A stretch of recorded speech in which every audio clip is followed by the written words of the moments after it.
જૂનાગઢમાં સહેજની ટાંકીથી ગિરનાર દરવાજા સુધીનો મુખ્ય માર્ગ છેલ્લા 1 વર્ષથી ભૂગર્ભ ગટર કામગીરી બાદ બિસ્માર હાલતમાં હોવાથી લોકો ભારે હાલાકી ભોગવી રહ્યા છે।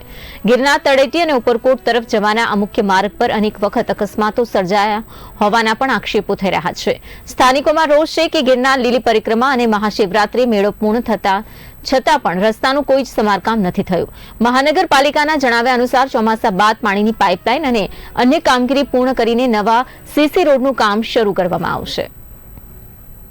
દરમિયાન અમે જે ટેન્ડરો કર્યા હતા અને એમાં રોડ રસ્તાના જે ટેન્ડરો હતા એની અંદર અત્યારે જવાહર રોડ છે એ અમે એનો આરસીસી રોડ અમે કરી રહ્યા છીએ। એ જવાહર રોડ પૂરો થશે એ પછી સ્વામી મંદિરથી લઈને આંબેડકરના સ્ટેચ્યુ સુધીનો રસ્તો અને ઓલી બાજુ સેજની ટાંકીથી લઈને ગિરનાર દરવાજા સુધીનો રસ્તો એ જવાહર રોડ જેવો જ ખોદી અમે બધી યુટિલિટી જે કંઈ પણ હોય છે એને સાંધી અને પછી એ રોડ પણ એવો જ સરસ કે જે જવાહર રોડ અત્યારે થઈ રહ્યો છે એવો જ સારો રોડ છે એ અમે કરશું। પણ અત્યારે ચોમાસાના દિવસો ચોમાસું એકદમ આવી જ ગયું છે।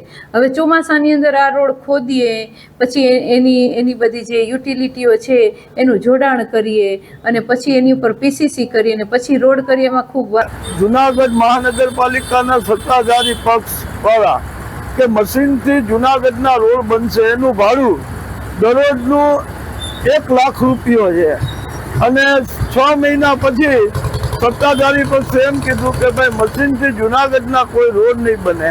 તો 6 મહિના લગન આ મશીનનું ભાડું આપ્યું એ જનતાના પૈસાની બરબાદી કરી। ખરેખર આ લોકો ભાજપના જ કાર્યકરો હોય છે જેને કોન્ટ્રાક્ટ આપે અને ભાજપના લોકો સાથે મળીને ખાય।